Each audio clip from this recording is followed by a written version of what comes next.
DBT के माध्यम से धनराशि अंतरण करने तथा किसानों के साथ सीधी बातचीत करने हेतु आयोजित कार्यक्रम में हम माननीय प्रधानमंत्री जी का अभिवादन करते हैं, नमस्कार करते हैं। केंद्रीय कृषि एवं किसान कल्याण मंत्री श्री नरेंद्र सिंह तोमर जी से अनुरोध करना चाहूंगा, सर स्वागत अनुमोदन करें।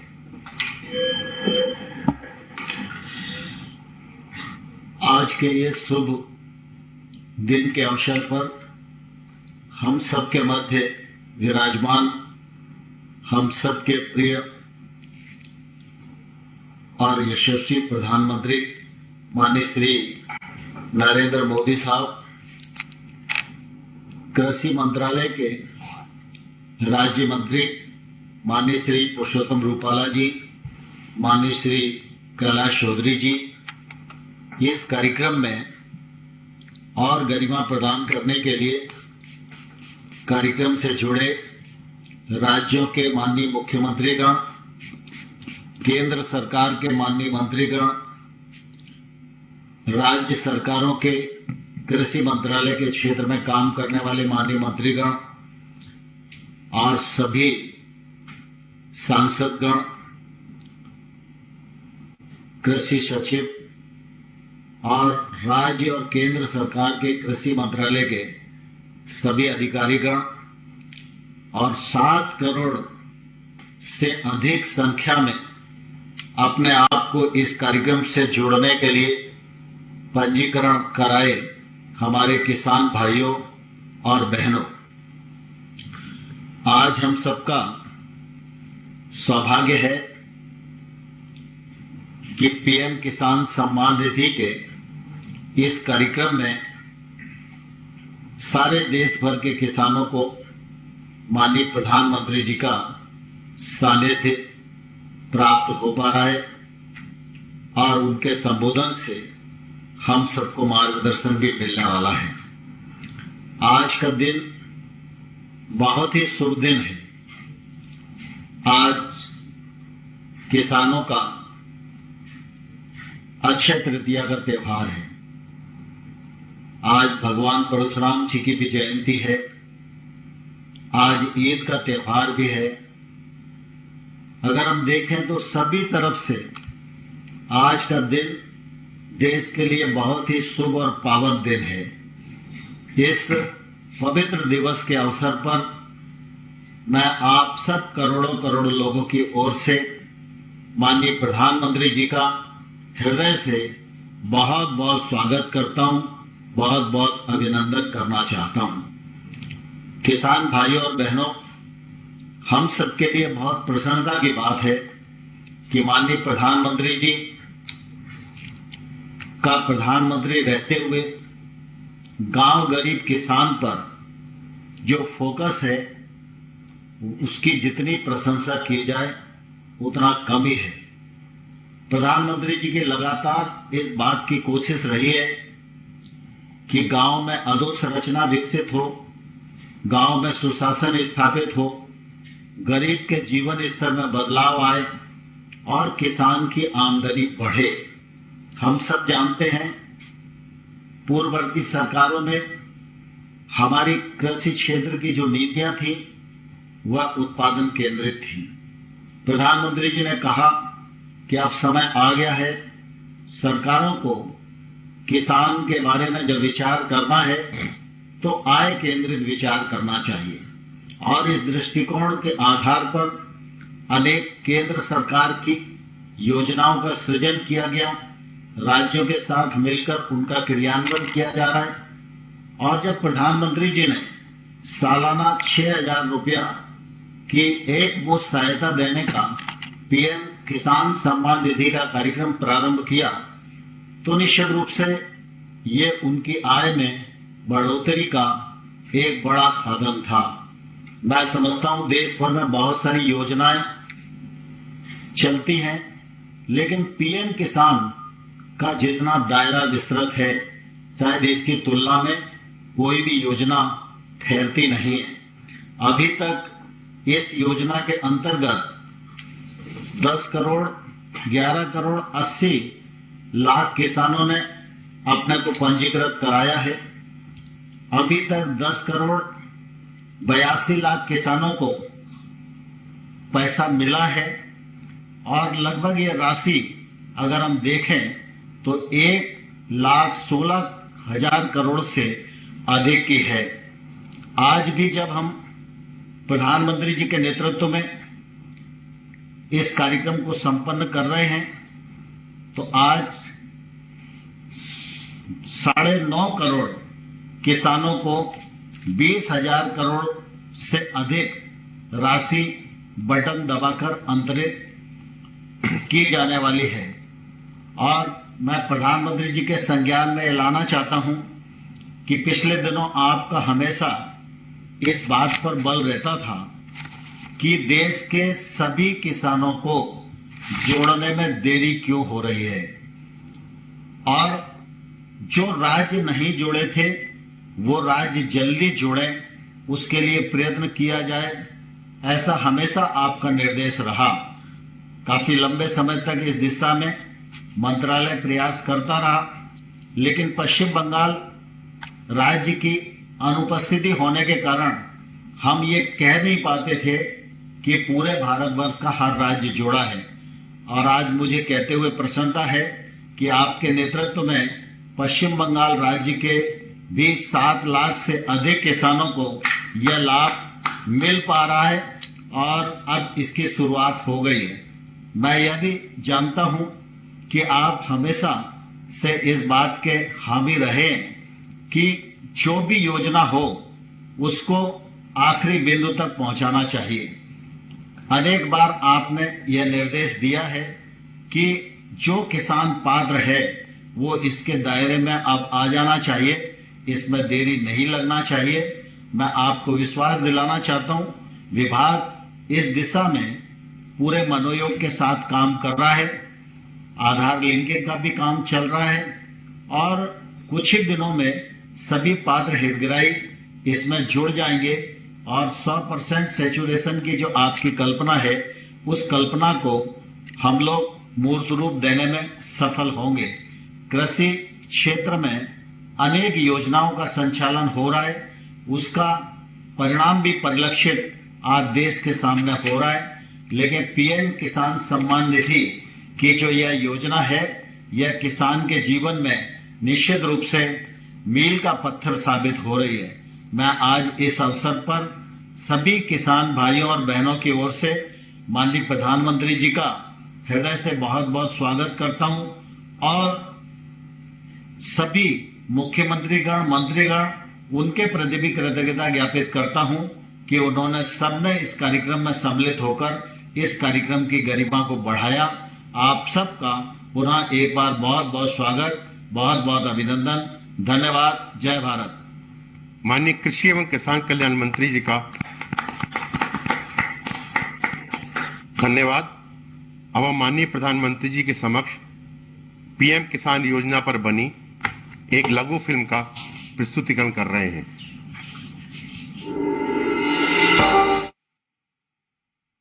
सम्मान की ये निधि है मान सम्मान की, कृषकों के कल्याण की। भारत सरकार की एक महत्वाकांक्षी योजना प्रधानमंत्री किसान सम्मान निधि योजना यानी पीएम किसान पूरे देश में फैला रही है किसान परिवारों की इस खुशहाली को।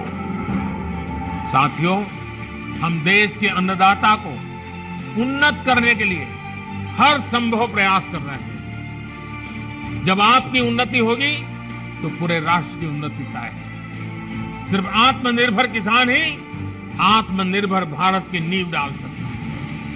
एक बार फिर से करोड़ों किसान परिवारों को पीएम किसान सम्मान निधि के लिए मैं आपको बहुत बहुत बधाई देता हूं।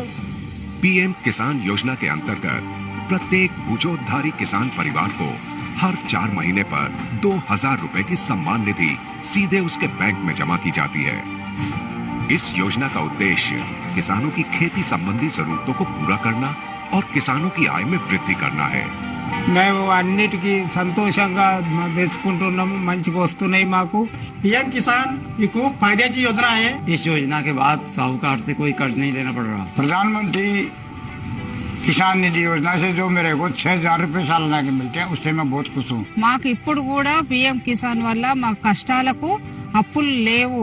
मैंने 6,000 मिल गया, ये बहुत खुशी का काम जब आ गया। आज देश में ये कारवां बढ़ता हुआ पीएम किसान के 10 करोड़ से ज्यादा लाभार्थियों तक पहुंच गया है और अब तक 1,15,000 करोड़ रुपए की सम्मान निधि सीधे किसानों के खातों में जमा हो चुकी है। पीएम किसान विश्व की सबसे बड़ी डायरेक्ट कैश ट्रांसफर योजना है। योजना में 100% खर्च का वहन भारत सरकार द्वारा किया जाता है। लाभार्थी किसानों की पहचान की जिम्मेदारी राज्य सरकारों की है। इस काम को तेज, आसान और पारदर्शी बनाने के लिए भारत सरकार द्वारा एक पोर्टल www.pmkisan.gov.in का संचालन किया जा रहा है। इस सुविधा के कारण लाखों किसानों के बैंक खाते में सम्मान निधि पहुंच जाती है। किसानों की शंकाओं और शिकायतों के तुरंत और प्रभावी समाधान के लिए भारत सरकार ने एक हेल्पलाइन सेवा शुरू की है। हेल्पलाइन नंबर है 155-261। ये सेवा 24 घंटे और 365 दिन उपलब्ध रहती है। भारत सरकार ने पीएम किसान के नाम से एक मोबाइल ऐप भी लॉन्च किया है, जिससे किसानों को अनेक सुविधाएं भी मिल रही हैं। पीएम किसान सम्मान निधि की 8वीं किश्त के रूप में आज माननीय प्रधानमंत्री श्री नरेंद्र मोदी जी द्वारा 9.5 करोड़ से ज्यादा अन्नदाताओं के खातों में 19,000 करोड़ रुपए से अधिक की राशि का हस्तांतरण किया जा रहा है।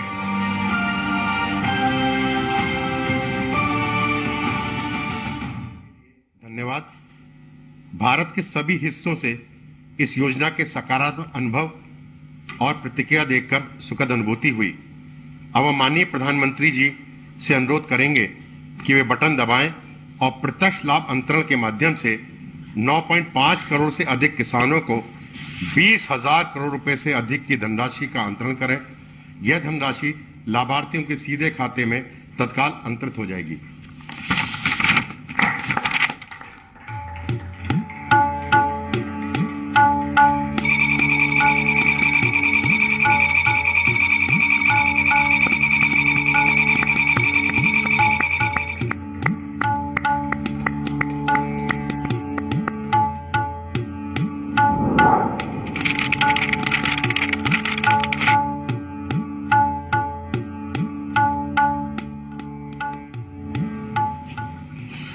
माननीय प्रधानमंत्री जी का 9,50,67,601 किसानों को 20,667 करोड़ 75,66,000 धनराशि अंतरण के लिए बहुत बहुत धन्यवाद। अब हम माननीय प्रधानमंत्री जी से 6 लाभार्थी किसानों से सीधा संवाद स्थापित करने के लिए अनुरोध करेंगे। सबसे पहले मैं उत्तर प्रदेश के उन्नाव जिले के श्री अरविंद निषाद को आमंत्रित करूंगा, जो नमामि गंगे कार्यक्रम के अंतर्गत गंगा जी के 5 किलोमीटर दूरी तक की खेती को रसायन मुक्त कर जैविक बदला जा रहा है के लाभार्थी हैं। इस योजना के अंतर्गत 1.23 लाख हेक्टेयर क्षेत्र में वित्त पोषण किया गया है और इन क्षेत्रों के उत्पादनों को नमामि गंगे ब्रांड के रूप में विकसित कर बेचा जा रहा है। श्री अरविंद निषाद जी। अरविंद जी नमस्ते। सबसे पहले आपको कोटि कोटि प्रणाम सर। अरविंद जी जी सर। ये पीएम किसान सम्मान निधि का जी देश के छोटे किसानों को जी बहुत लाभ हो रहा है। जी सर। और मुझे बताया गया है कि आपके सामने भी कम जमीन की बहुत बड़ी समस्या थी। जी सर। अरविंद जी, आपने जैविक खेती की तरफ ही क्यों मुड़े और इससे आपके जीवन में क्या अंतर आया? जी सर, ग्रेजुएशन करने के बाद हमने अपनी खेती में कुछ नया करने के लिए सोचा था। तो उसी समय माननीय मुख्यमंत्री जी के द्वारा गंगा यात्रा चलाई जा रही थी, जिसमें हमने भाग लिया और आप भी माननीय अटल घाट पर आए हुए थे तब। उसके बाद कृषि विश्वविद्यालय कानपुर में हमने माननीय मुख्यमंत्री जी और माननीय राज्यपाल जी का जो जैविक खेती का प्रशिक्षण चल रहा था उसमें हमने भाग लिया और वहां से हमने प्रशिक्षण भी लिया सर। और उसके बाद हमने सोचा कि अब हम भी जैविक खेती करेंगे। तो हमने यूपी डास और कृषि विभाग के अधिकारियों से संपर्क किया और उनसे हमने जैविक खेती की पूरी ट्रेनिंग ली, जिसमें उन्होंने हमको जीवामृत, घन जीवामृत, पंचगव्य आदि चीजें बनाना सिखाया और कैसे खेती की जाए, ये सारी की सारी ट्रेनिंग दी। जिसके बाद हमने अपने गांव में क्लस्टर बना करके 20-20 हेक्टेयर के क्लस्टर बनाए, जिसमें और उन क्लस्टरों के सारे किसानों को कृषि विभाग के अधिकारियों ने ट्रेनिंग दी और साथ ही साथ अगर कोई जिसको समझ नहीं आ रहा था उसको हमने अपने स्तर पर ट्रेनिंग दे करके जीवामृत, घन जीवामृत बनाना सिखाया। और आज सभी किसान हमारे जो गंगा किनारे के हमारे गांव के, हमारे क्षेत्र के जो किसान हैं, वो जैविक खेती की तरफ मुड़ रहे हैं और ज्यादा से ज्यादा लोग जुड़ते चले जा रहे हैं। जिससे क्या हुआ सर? अरविंद जी सर, आमतौर पर आप लोग कौन सी फसल उगा रहे हैं और नमामि गंगे योजना का उसमें कोई परिवर्तन आया, कोई विशेष फायदा हो रहा है आपको? जी सर, खासतौर पर हमारे यहाँ काला नमक चावल, मक्का और ये आलू, गेहूं की फसलें होती हैं, जिसमें क्या है कि हमने एक FPO भी बनाया हुआ है, जिसमें हम पैकेजिंग करते हैं ग्रेडिंग करा करके और उसकी ब्रांडिंग होती है। क्या भरा है उसमें, क्या भरा है? सर मूंगफली है। अच्छा जी सर। एक सुझाव दो अरविंद जी। जी सर। ये धीरे धीरे ये जो सिंगल यूज प्लास्टिक उपयोग करते हैं ना, उसके बजाय जो आजकल अलग बहुत सी चीजें आती है जो डिग्रेडेबल होती है, तो क्या होगा, ये नमामि गंगे प्रोजेक्ट की जो मूल भावना है उसको भी आप बल दे पाएंगे। लेकिन मुझे अच्छा लगा कि दूर सुदूर इस प्रकार से उन्नाव में आप पैकेजिंग करके उस पर ब्रांडिंग करके आप अपनी जैविक चीजें बेच रहे हैं। हाँ, आगे बताइए। जी सर, इससे क्या लाभ हुआ है कि जो पहले जो विष युक्त खेती होती थी उससे बीमारियां अधिक बढ़ती थी और जो हम रसायन का प्रयोग करते थे वो सीधे जब बरसात होती थी तो बरसात के पानी के माध्यम से गंगा जी में मैया में पूरा जो जहर था वो चला जाता था। तो आज हम उसका प्रयोग नहीं कर रहे हैं, जिससे कि जो जहर है वो हमारी गंगा मैया में नहीं जा रहा है और हमारी गंगा मैया का जो स्वास्थ्य है वो सही चल रहा है। सर अरविंद जी सर, मुझे खुशी हुई कि आप पढ़ाई करने के बाद नौकरी की तलाश करने के बजाय सीमित जमीन होने के बावजूद भी ये नए तौर तरीकों से आपने इतनी बड़ा हौसला बुलंद किया, इतनी व्यवस्था खड़ी कर दी।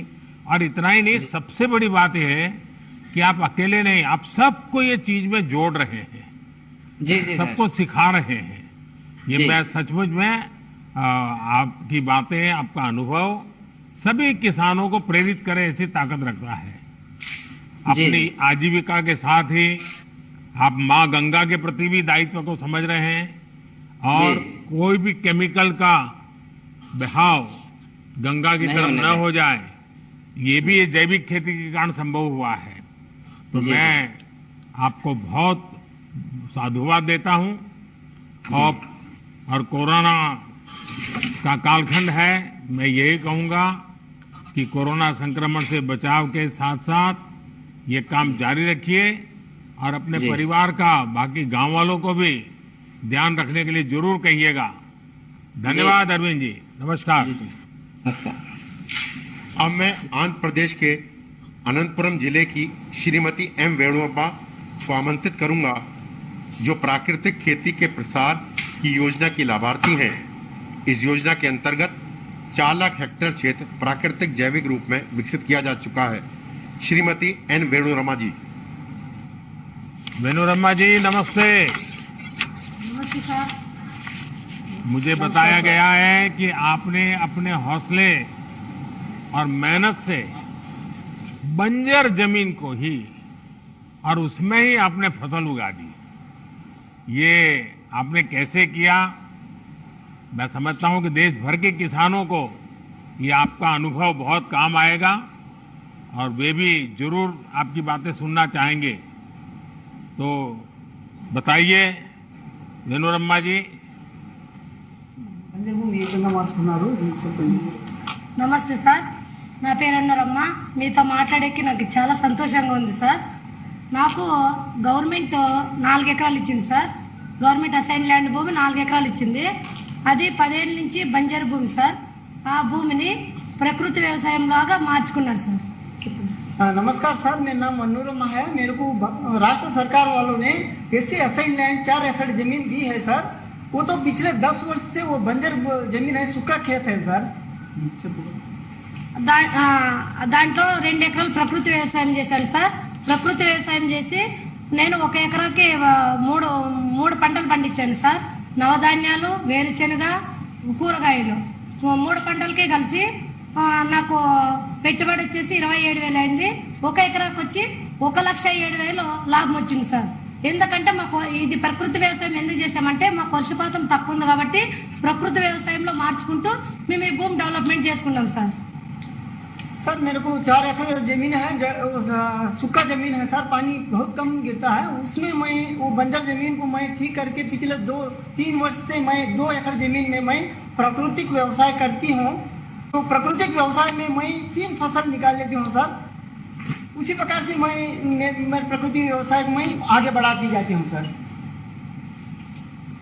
आपकी वाणी में अनुभव दिखता है, क्योंकि आप बिल्कुल रुके बिना सुपर फास्ट की तरह अपना रूह बराबर बता रही हो।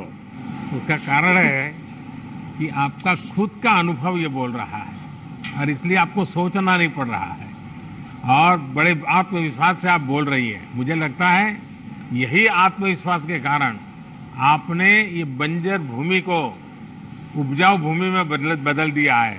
और मुझे बताया गया कि अब आप अकेली नहीं, कई हमारी आदिवासी बहनों को भी, आदिवासी किसान बहनों को भी आप इसमें जुड़ चुकी है। अब आप लोग मिलकर के काम कर रहे हैं, कैसे कर रहे हैं, क्या क्या काम करते हैं? ఆదివాసీ మహిళలకు మీరు ఏ విధంగా శిక్షించారు, ఏ విధంగా సార్ తీసుకుంటున్నారు? నేను ఒక ఎస్సీ ఒంటరి మహిళ సార్.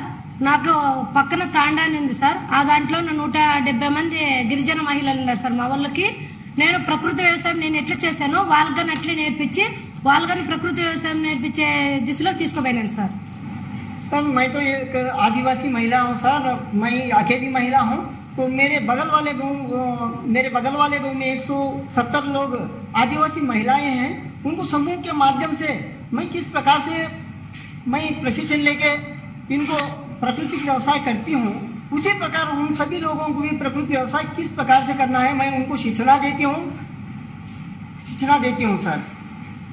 वेणुरब्बा जी, मुझे बहुत ही इंस्पायरिंग लगा आपका ये सारा काम और मुझे विश्वास है कि देश के किसानों के लिए भी इस प्रकार से आत्मविश्वास पैदा करने वाले आपका अनुभव है।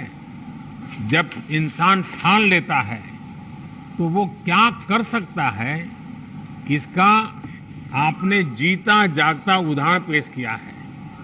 और प्राकृतिक खेती से हमारी आदिवासी माताएं बहनें महिला किसानों को जोड़ने का प्रयास भी ये बहुत ही सराहनीय है। मैं इस प्रयास के लिए आपको और सभी महिला किसानों को आदरपूर्वक नमन करता हूं। बहुत बहुत धन्यवाद आपका। धन्यवाद। अब मैं मेघालय के रिबोहाई जिले के श्री रविस्टर खरमुनपुर को आमंत्रित करूंगा, जो कि उत्तर पूर्व क्षेत्र के जैविक उत्पादन हब के रूप में विकसित करने की योजना के लाभार्थी हैं। इस योजना के अंतर्गत अब तक लगभग 80,000 हेक्टेयर क्षेत्र उत्पादन से लेकर विपणन तक की संपूर्ण मूल श्रृंखला के रूप में विकसित किया गया है। श्री रविस्टर जी।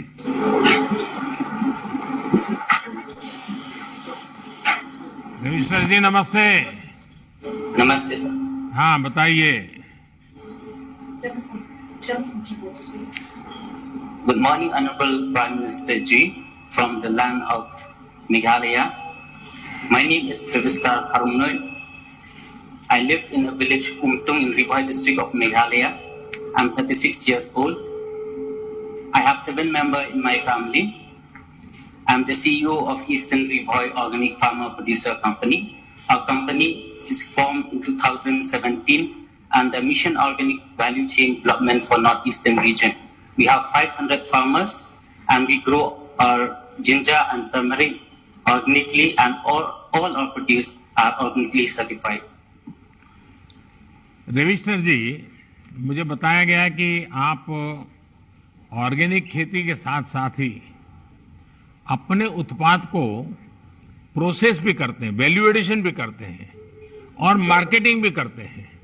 अगर थोड़ा उसके विषय में भी बताएं तो शायद मैं समझता हूं कि आप जैसे जो एंटरप्रेन्योर भी हैं, किसान भी हैं, एंटरप्रेन्योर भी हैं, तो ऐसे कई नौजवान आजकल कृषि में आ रहे हैं, उनके लिए शायद आपकी बात बहुत प्रेरक हो जाएगी।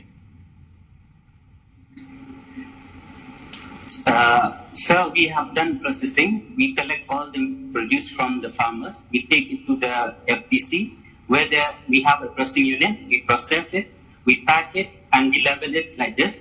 And then we sell these products to retail chains and companies which are tied up with the FPCs. And when we sell to them, we get better price rather than selling to the local mandis. These companies we have tied up.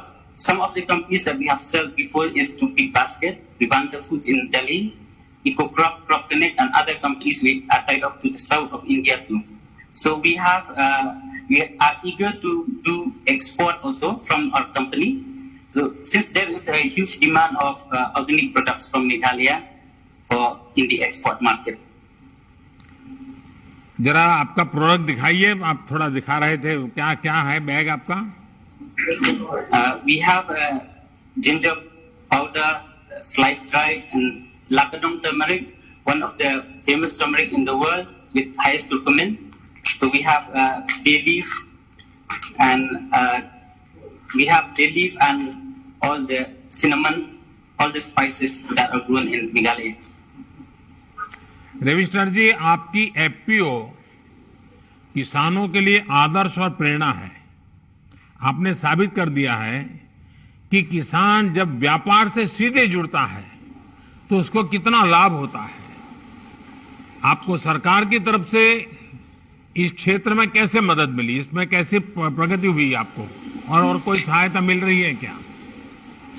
Yes sir, we got assistance under Mission Organic Value Chain Development for registration of our FPC, organic certification and production. We also got subsidy for establishing custom hiring center, collection center, and processing unit. We got all the on-farm and off-farm products for the farmers. Then we have got trainings to farmers on capacity building and even to the board members. We are very much thankful to you for this. And we also would like to thank the government of Meghalaya for supporting us and also for giving us 2% interest subvention in KCC loan and also mobilization fund 5,000 per farmer for full farmer industry. Ravishankar जी, हम सभी आपके प्रति बहुत आभारी हैं कि आपने साबित कर दिया कि किसान मिलकर बिजनेस का कितना सफल मॉडल विकसित कर सकते हैं। इस समय देश भर में 10,000 एफपीओस बनाने का काम चल रहा है और किसान भी अब इसमें बहुत तेजी से जुड़ रहे हैं। कोशिश यह है कि छोटे किसानों के ये संगठन किसान की आय बढ़ाने में और कृषि इंफ्रास्ट्रक्चर और उद्योग को बल देने में, उद्योगों को निमंत्रित करने में बहुत बड़ी भूमिका निभाएंगे। और आपने तो दिखा भी दिया, और मैं मानता हूं जब मेघालय के दूर सुदूर हिमालय की गोद में से इस प्रकार से आप इतने बढ़िया प्रोडक्ट दिखाते हैं तब तो शायद खरीदने वाले भी आपकी तरफ देखेंगे। मेरी तरफ से आपको बहुत शुभकामनाएं। Thank you sir.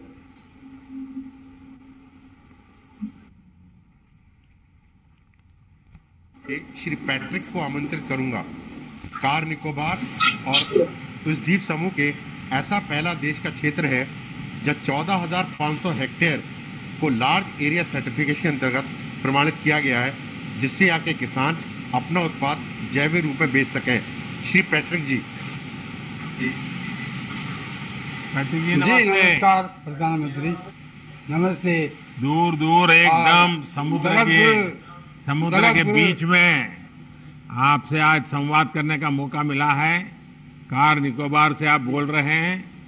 पैट्रिक जी, मुझे बताया गया है कि आपका द्वीप समूह, जैसे अभी हमारे सचिव बता रहे थे, सर्वप्रथम पूर्ण प्राकृतिक जैविक के रूप में प्रमाणित हुआ है। इससे आप जैसे किसानों को एक नई प्रेरणा, उत्साह तो मिलेगा होगा, लेकिन किसानों को क्या फायदा हो रहा है? नमस्ते प्रधानमंत्री जी। नमस्ते। मतलब गुड मॉर्निंग। मेरा नाम पैट्रिक है, कार निकोबार से। मेरा एज 62 एज है। कार निकोबार में रहता हूँ। एक छोटा सा गांव है तपोवन विलेज में, कार निकोबार में। हम लोग तो ज्वाइंट फैमिली है, 9 जन है। एक ही साथ में हम लोग रहता है, एक ही साथ हम लोग रहता है, ज्वाइंट फैमिली। उसमें कोई डाउट नहीं है। मेरा साथ मेरा बीवी, मेरा बच्चा, मेरा भाई लोग, मेरा बहन, मेरा बाप बहन सब रहता हूँ। हम लोग एक ही साथ में काम करता है, एक ही साथ में हम लोग काम करता है। हम लोग ऑर्गेनिक का खेती का काम भी करता है बहुत अच्छा से। वो बचपन से ऑर्गेनिक का ही काम करता है। मैंने कभी देखा नहीं कि हम लोग यूरिया का कभी इस्तेमाल करता नहीं। और हम लोग सब आलू, निकोबारी आलू डालता हूँ, मलयाल आलू भी डालता हूँ, नारियल भी डालता हूँ, पेंटिनस भी डालता हूँ, जो भी फल हो, गेला फल और सारा सब्जी हम लोग उगाता है। सारा सब्जी जैसा लौकी, जैसा भिंडी, जैसा बैंगन सब उगाता हूँ। इसी में बहुत खुश हो, लेकिन इसी बारे में हमको बहुत कुछ भी लगा।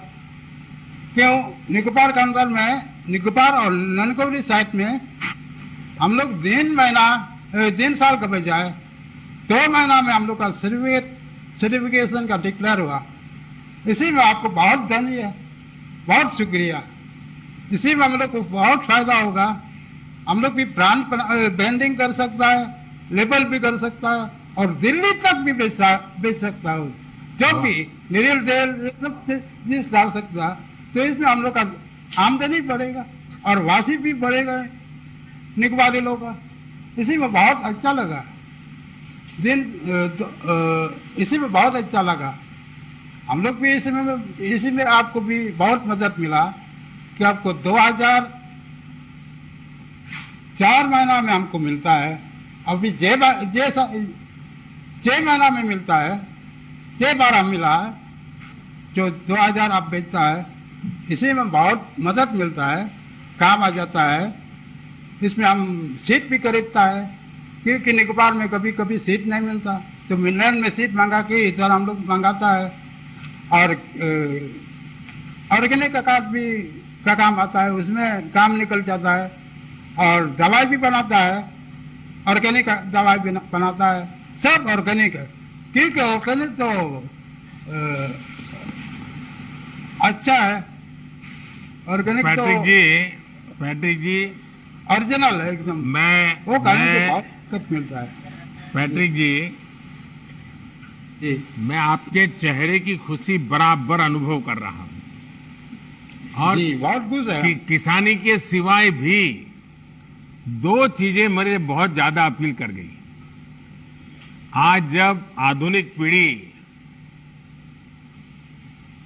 माइक्रो फैमिली की तरफ जा रही है, ऐसे समय आप बड़े गौरव के साथ संयुक्त परिवार खेती में कर रहा है, संयुक्त परिवार खेती में काम कर रहा है, संयुक्त परिवार खेती में ये बार बार आप बोल करके परिवार के संयुक्त परिवार का जो बता रहे हैं, ये सुन करके बहुत अच्छा लग रहा है। और दूसरा, आप जब सीना तान करके बोल रहे थे कि हम जो पैदा करते हैं वो दिल्ली भी भेजते हैं, मतलब आप दिल्ली को भी खिलाते हो। इसमें आपका एक आत्मसम्मान झलकता है कि देखिए, मैं यहाँ समुद्र के बीच में बैठा हूँ टापू पर बैठा हूं, लेकिन मैं भी दिल्ली की सेवा करता हूं। ये जो आत्मसम्मान और गौरव है ना, यही सबसे बड़ी पूंजी है। और मुझे खुशी है कि आपने जैविक खेती की तरफ बढ़ गए और आपने दुनिया को आकर्षित किया है। मैं आपको बहुत बहुत बधाई देता हूं। और हमारे देश में आज भी अनेक ऐसे क्षेत्र हैं जहां प्राकृतिक कृषि होती है। हमारी कोशिश है ऐसे सभी द्वीप, जनजाति क्षेत्र, पहाड़ी क्षेत्र और रेगिस्तानी इलाके जहां प्राकृतिक खेती हो रही है, उन्हें सर्टिफाइड जैविक इलाकों के रूप में विकसित किया जाए। पैट्रिक जी, आप मेरे कहने पे एक काम जरूर कीजिए। आप अपने अनुभवों का लाभ अपने साथी किसानों को भी दीजिए, जिससे उनका भी फायदा हो। और मुझे विश्वास है कि आपके नेतृत्व में ये जैविक खेती का अभियान बहुत नई ऊंचाई पर पहुंचेगा। और अब तो दिल्ली के लोग जब भी अंडमान निकोबार आएंगे तो पैट्रिक जी को ढूंढेंगे और आपकी कोई न कोई चीज खरीद के जाएंगे। जी सर, बहुत बहुत धन्यवाद। अनुरोध कर रहा हूँ कि आप निकोबार आ जाइए। आऊंगा, जरूर आऊंगा, मेरे पानी पीजिए, जरूर आऊंगा। घुसी घुसी इतिहास है निकोबार में, जरूर और आऊंगा, एकदम ऐसी हवा, खुला हवा में रहेगा तो बहुत अच्छा लगेगा। जरूर और आऊंगा। जितना हम लोग जो ऑर्गेनिक जो चीज खाता ना, बहुत ताकत मिलेगा और बीमार भी कमती रहेगा और उम्र भी जरूर बढ़ेगा। जरूर कभी मैं आऊंगा। इसी में बहुत आपका भला है। बहुत बहुत धन्यवाद। बहुत बहुत शुक्रिया। धन्यवाद। जय हिंद। जय हिंद। धन्यवाद जी। अब मैं जम्मू कश्मीर के श्रीनगर जिले के श्री खुर्शीद अहमद रेशी को आमंत्रित करूंगा, जो कि प्रधानमंत्री किसान सम्मान निधि के लाभार्थी हैं। श्री खुर्शीद अहमद जी। खुर्शीद जी नमस्ते। तमाम जम्मू कश्मीर के किसानों की तरफ से प्यार भरा नमस्कार सर। खुर्शीद जी, सबसे पहले तो आपको ईद मुबारक। ईद का त्योहार आपके जीवन में खुशियां बढ़ाए, मेरी यही कामना है। और मुझे बताया गया है कि आप पोस्ट ग्रेजुएट हैं, आपने फिर ये काम चुना। कई नौजवान आज आपकी बातें सुन करके उनका भी खेती की तरफ रुझान बढ़ेगा। तो आपकी पढ़ाई और खेती कैसे आपने मेलजोल किया है, जरा बताइए। सर, मैं डिस्ट्रिक्ट श्रीनगर में टैंगपुरा के गांव से ताल्लुक रखता हूं सर। सर, मैंने पोस्ट ग्रेजुएशन की है इंग्लिश में सर। मेरे वालिद है, मेरी वालिदा है, मेरी बीवी है, मेरे 3 बच्चे हैं और छोटा भाई है, वो बीएससी नर्सिंग कर रहा है अभी सिक्किम में सर। मेरे पास 26 कनाल की जमीन है सर। 14 कनाल की जो जमीन है उनमें ऑर्गेनिक सब्जी बनाता हूं सर। और जो 12 कनाल जो जमीन है वो मैं धान की फसल बनाता हूं सर। मैं ऑर्गेनिक सब्जी इसलिए बना रहा हूं सर क्योंकि पहले हम ट्रेडिशनल सब्जियां बनाते थे, उसमें कुछ आता नहीं था सर। जब हमने नौकरी की तलाश की तो नौकरी हासिल नहीं हुई, तो मैंने डिपार्टमेंट ऑफ एग्रीकल्चर से, जो concern department of agriculture Jammu Kashmir का है सर, वहां से मैंने ट्रेनिंग ली है, वहां से मैंने एजुकेट किया है। फिर मैंने सोचा कि मैं क्यों न अपनी जमीन की तरफ जाऊं, तो मैं अपनी तरफ जमीन की तरफ गया, तो मैंने ऑर्गेनिक सब्जी बनाई सर। मैं एक्सोटिक सब्जी ज्यादातर बनाता हूं सर। उसमें है कैप्सिकम, ब्रिंजल है और कुकुम्बर है सर, ग्रीन चिलीज है सर। उसमें मैं ये सब्जियां उगाता हूं सर। अच्छा खुर्शीद जी, ये बताइए कि आपको मार्केटिंग और दूसरी चीजों में सरकार की कुछ मदद मिल रही है क्या? डिपार्टमेंट ऑफ एग्रीकल्चर से मैंने गांव में एक एफपीओ बनाया है 30 फार्मरों की सर। हम ये ऑर्गेनिक सब्जियां एक जमा इकट्ठा करके डिपार्टमेंट ऑफ एग्रीकल्चर ने एक रेफ्रिजरेटर वैन मुहैया किया है, फैसिलिटेट किया है मुझे। वो सब्जियां लाल मंडी में लाते हैं, वहाँ डिपार्टमेंट ऑफ एग्रीकल्चर ने एक ऑर्गेनिक मंडी बनाई है, तो ये सब्जी जो है ऑर्गेनिक वो वहाँ बेचते हैं सर। खुर्शीद जी, आपका साहस और समर्पण ये अपने आप में एक मिसाल है, क्योंकि इतनी पढ़ाई करने के बाद फिर इस तरफ लौटना ये एक जज्बा रखता है जो आपने दिखाया है। वरना आदमी उलझन में रहता है, भाई अब क्या करूं, दुनिया क्या कहेगी, फिर लोग कहेंगे इतना क्यों पढ़ा लिखा और यही करना था तो बचपन से ही कर लेता। वो सब परवाह किए बिना आपने अपने जीवन का रास्ता चुना, सचमुच में बहुत ही इंस्पायरिंग है। आप जैसे शिक्षित किसान जब ऑर्गेनाइज ढंग से काम करेंगे और करते हैं तो कैसे परिणाम निकलते हैं ये आज हम देख रहे हैं। आप अपनी कोशिश जारी रखें। आपको, आपकी टीम और आपके गांव के लोगों को बहुत बहुत बधाई। धन्यवाद खुर्शीद जी। धन्यवाद जी। अब मैं महाराष्ट्र के लातूर जिले के श्री बाबा साहेब नरारे को आमंत्रित करूंगा, जो भारत सरकार द्वारा माननीय प्रधानमंत्री जी द्वारा एक किसान क्रेडिट कार्ड के संतर्गत अभियान फरवरी गत वर्ष में प्रारंभ किया था। उसमें 2 करोड़ 10 लाख किसान नए जोड़े गए हैं, उनमें से एक किसान हैं श्री नरारे जी। बड़ा साहब नमस्कार। राम राम सर। नमस्कार। राम राम। बाला साहब बोलिए सर। आप तो अनुभवी किसान हैं। जी सर। लंबा तजुर्बा है। इन दिनों आप कौन सी फसलें उगाते हैं और खेती के अलावा आप और भी कुछ काम करते होंगे? जी सर, मेरे पास 5 एकड़ खेती है अभी, और उसमें सोयाबीन, ज्वार और चना ये उगाता हूँ। इस साल तो उत्पन्न बहुत बड़ा निकला है। और इसके अलावा, खेती के अलावा, और मैं संगीत सिखाता हूँ। दूसरे एक दो दिन बाहर जाकर संगीत सिखाता हूँ सर, और बाकी दिन तो हम खेती ही कर देते हैं। बाला साहब जी, छोटे किसानों को बैंक से सस्ती दर पर आसान ऋण मिले, इसके लिए किसान क्रेडिट कार्ड का दायरा बहुत बढ़ाया गया है। सर, आपकी खेती पर इससे कोई फर्क पड़ा है क्या, और आपके अगल बगल के किसानों के जीवन में भी इसका कोई लाभ हुआ है क्या? जी सर, इसका अनुभव ये है कि पिछले साल तक तो मेरे पास कोई पैसा इतना ज़्यादा नहीं आता था। मैं आजू बाजू से हमारे सगी संबंधियों से पैसा लेता था, मतलब 10-20 हज़ार लेता था। लेकिन पिछले साल जुलाई में हमारे यहाँ के महाराष्ट्र बैंक चिंचोलेरा वाड़ी के कुछ अधिकारी लोग हमारे गांव में आ गए थे, और उसमें केसीसी के संदर्भ में मेला लगाया था, और उसी वक्त मुझे भी वहाँ बुलाया गया था। तो उन अधिकारियों ने बहुत सारे फायदे बताए थे। तो उसी वक्त मैंने उनसे ऋण लिया था, 1,58,000 रुपये ऋण लिया था, और उन्होंने 5 साल तक सीमित ये कर्जा दिया था। अभी 1 साल भी नहीं हो गया, लेकिन हमें 1-2 दिन में उन लोगों ने वो कर्जा दिया था। 2 दिन में ही सिर्फ सर्टिफिकेट भी हमने नहीं लिए थे। अब उन लोगों ने अपने आप ही 7/12 उतारा, खेतीबाड़ी के जो भी कर्ज कागज होते हैं वो उन्होंने लिए थे, और हमारे 2 दिन में लिए थे। उसके बाद हमने उन पैसों से जमीन लेवल कर दिया था, और कोई बीज, कोई मजदूरी, और उसके साथ साथ हमने बकरियां भी पाली थी उस पैसे से।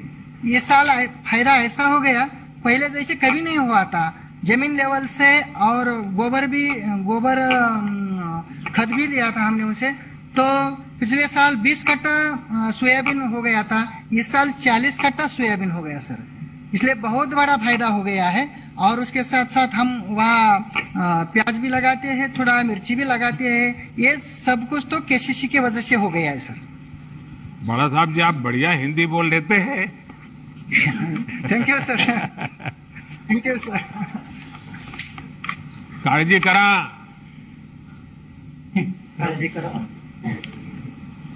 बरं आहेत मग? सर, हाँ नमस्कार सर।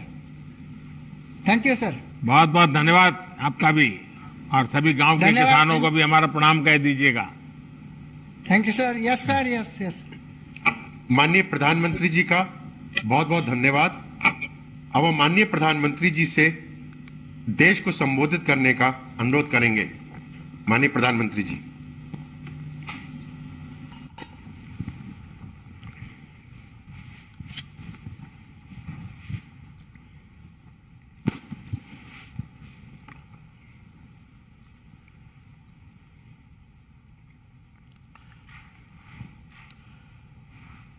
आप सभी किसान साथियों से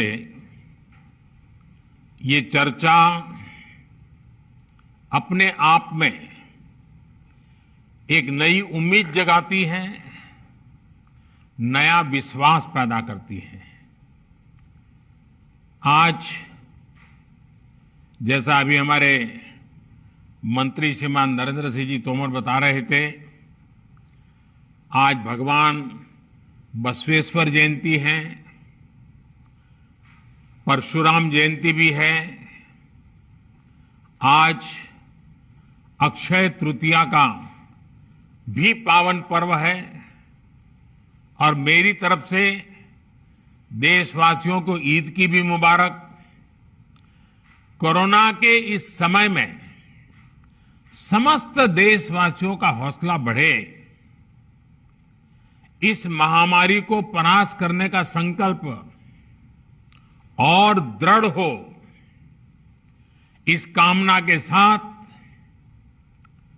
आप सब किसान भाइयों से जो मेरी बातचीत हुई है, अब मैं इसको आगे बढ़ाऊंगा।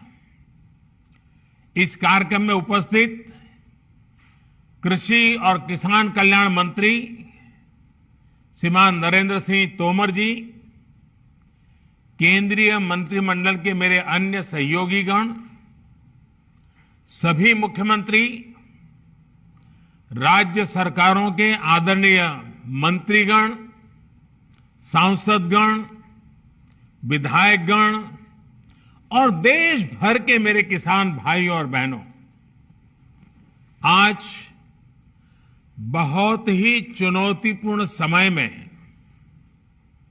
हम ये संवाद कर रहे हैं। इस कोरोना काल में भी देश के किसानों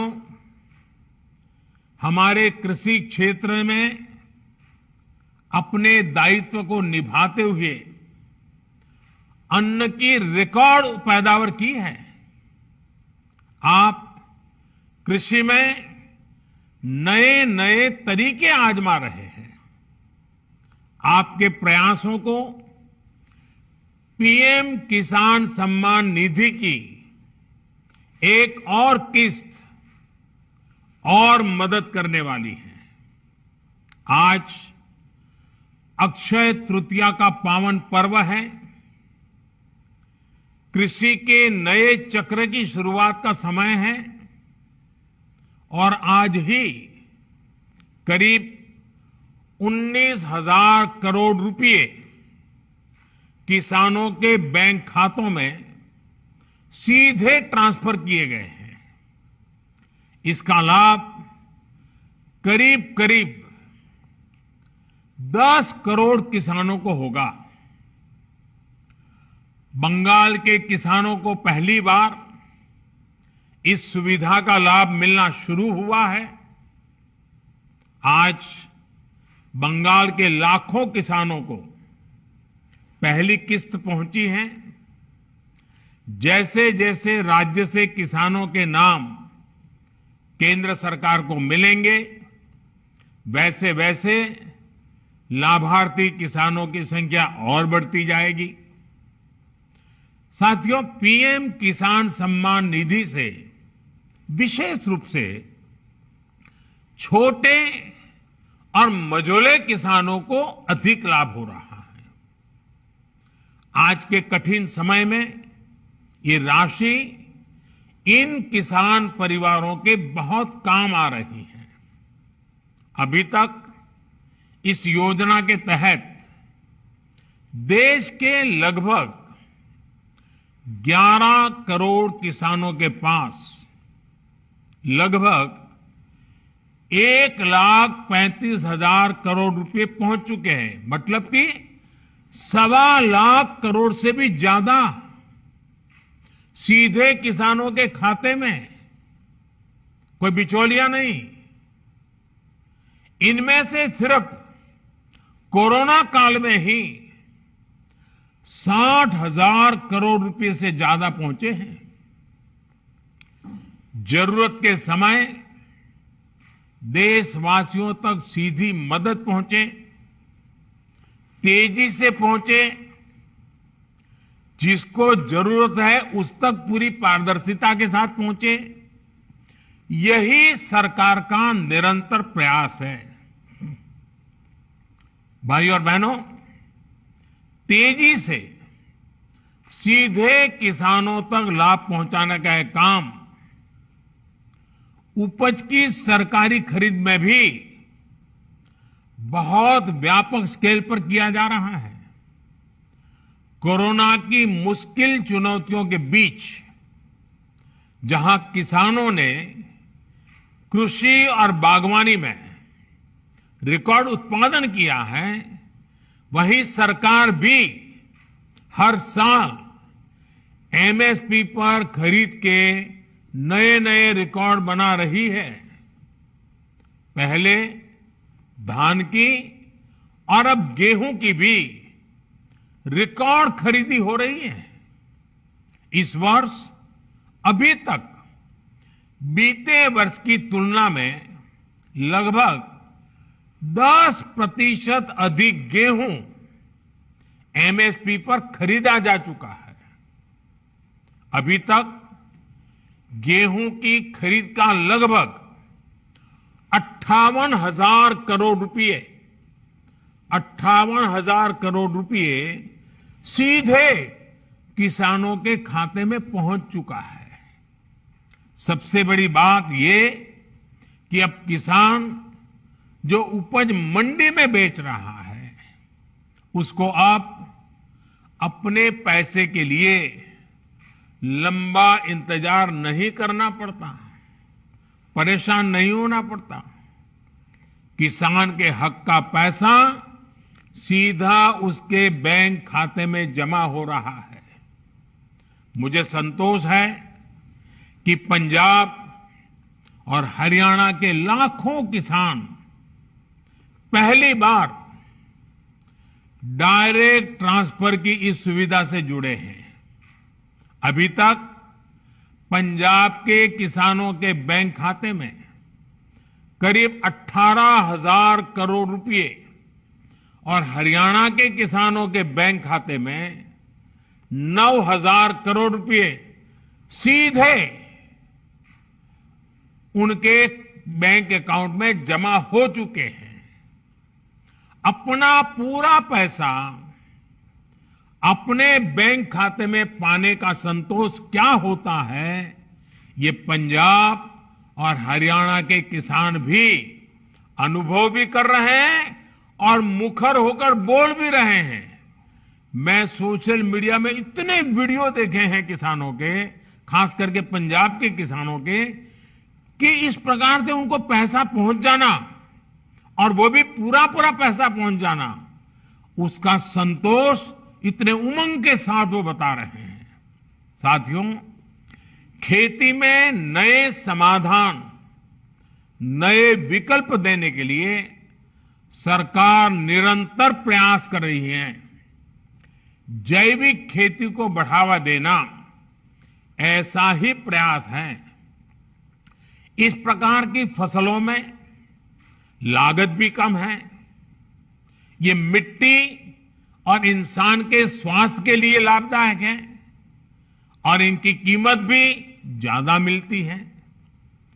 थोड़ी देर पहले इस प्रकार की खेती में जुड़े देश भर के कुछ किसानों से मेरी बातचीत भी हुई है।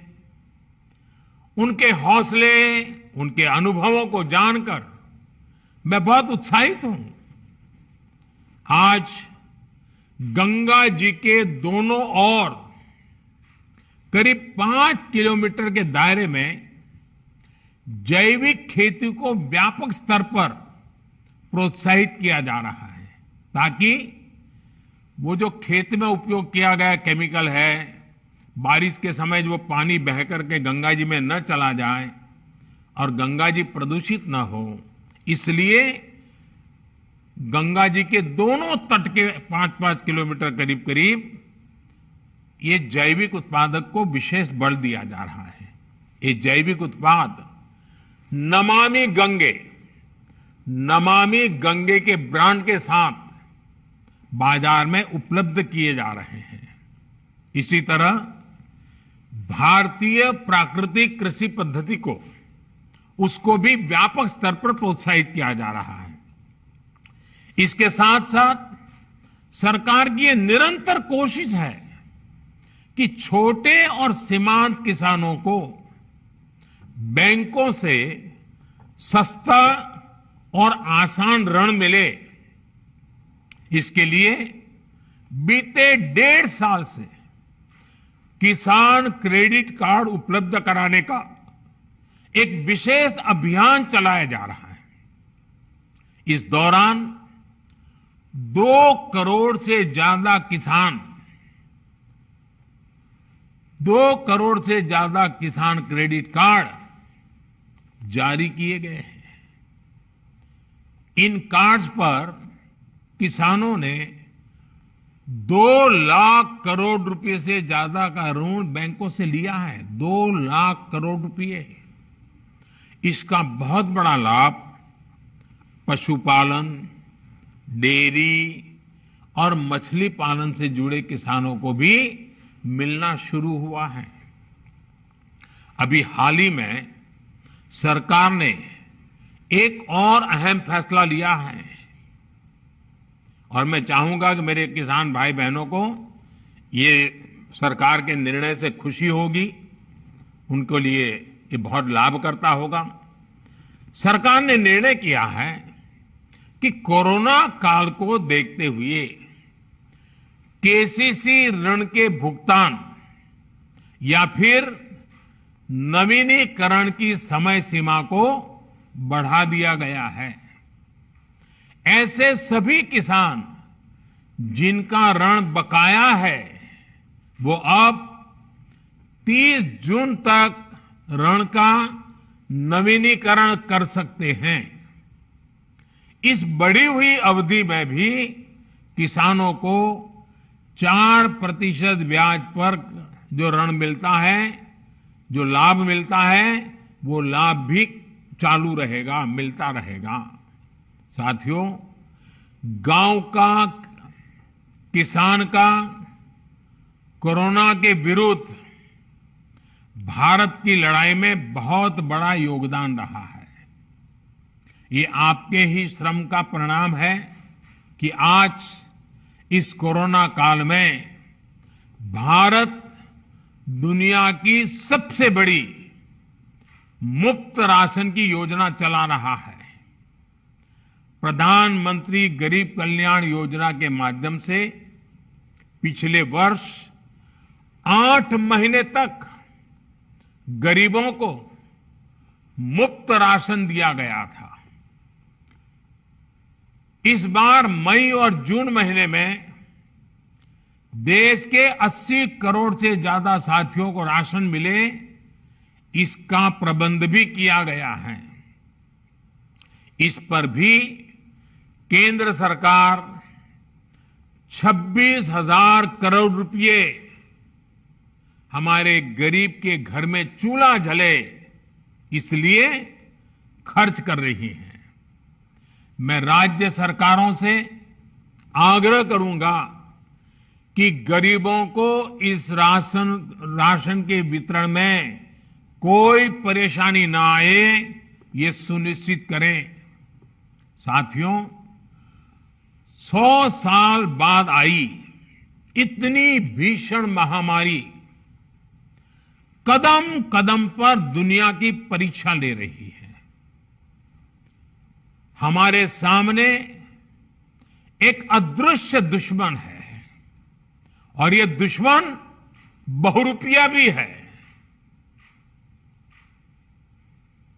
और इस दुश्मन के कारण इस कोरोना वायरस के कारण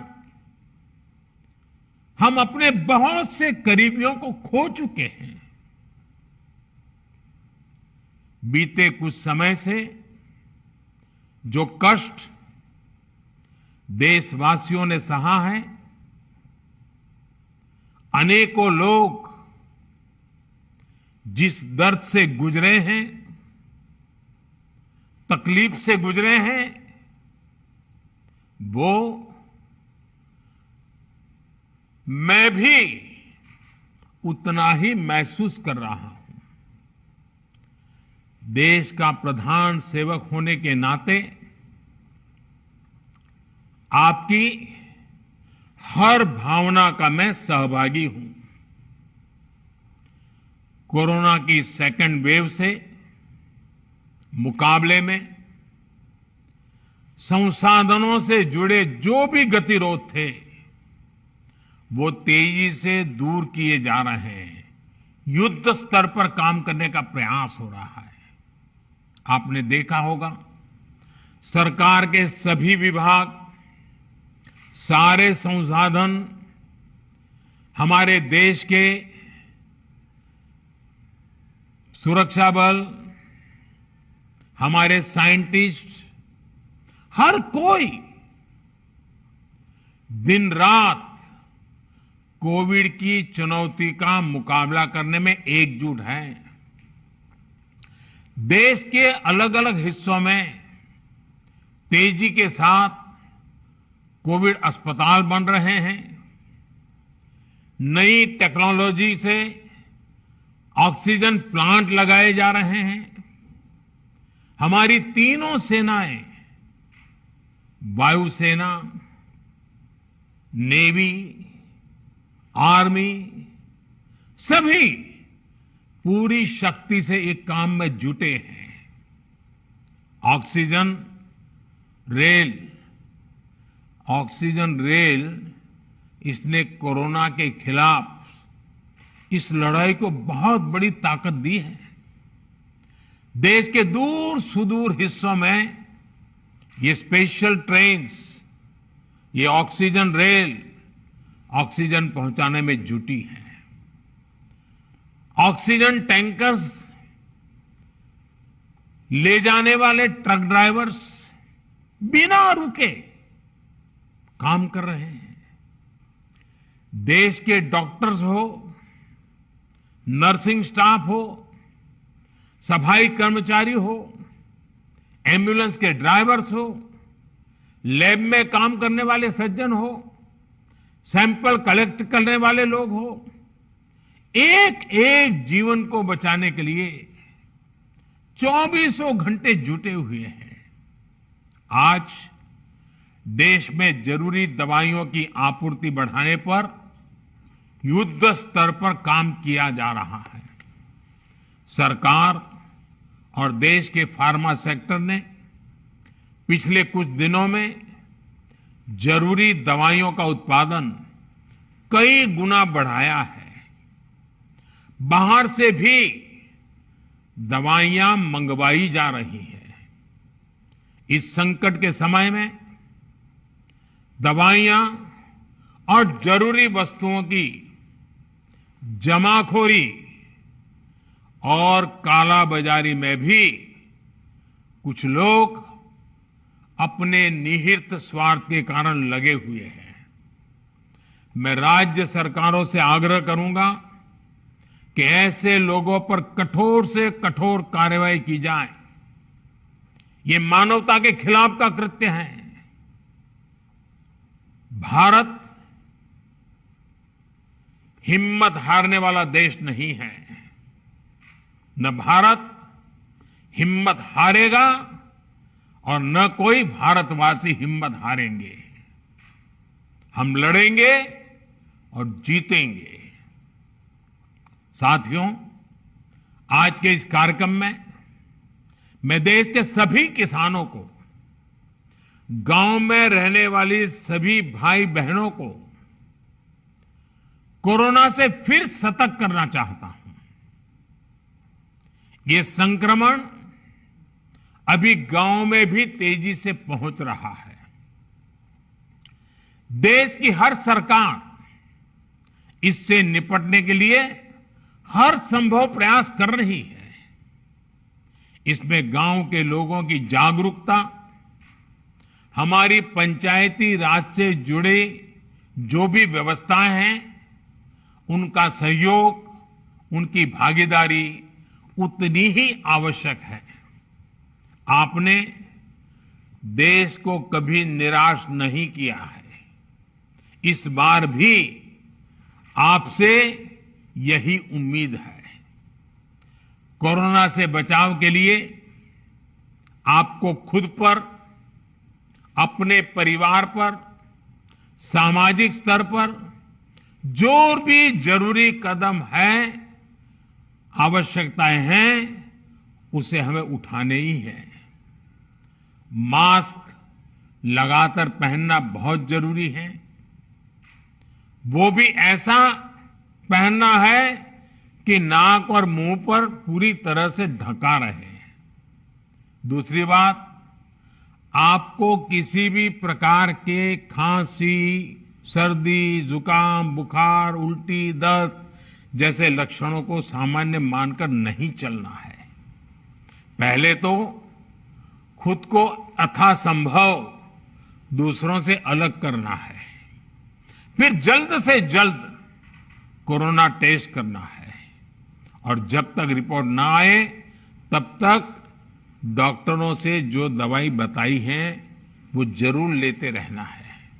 साथियों, बचाव का एक बहुत बड़ा माध्यम है कोरोना का टीका। केंद्र सरकार और सारी राज्य सरकारें मिलकर ये निरंतर प्रयास कर रही हैं कि ज्यादा से ज्यादा देशवासियों को तेजी से टीका लग पाए। देश भर में अभी तक करीब 18 करोड़ वैक्सीन डोज दी जा चुकी है। देश भर के सरकारी अस्पतालों में मुफ्त टीकाकरण किया जा रहा है। इसलिए जब भी आपकी बारी आए तो टीका जरूर लगवाएगा।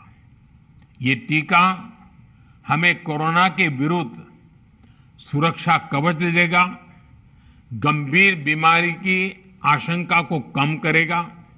हां, टीका लगाने के बाद भी मास्क और 2 गज की दूरी के मंत्र को अभी हमें छोड़ना नहीं है। एक बार फिर सभी किसान साथियों को मैं बहुत बहुत शुभकामनाएं देता हूं। बहुत बहुत धन्यवाद।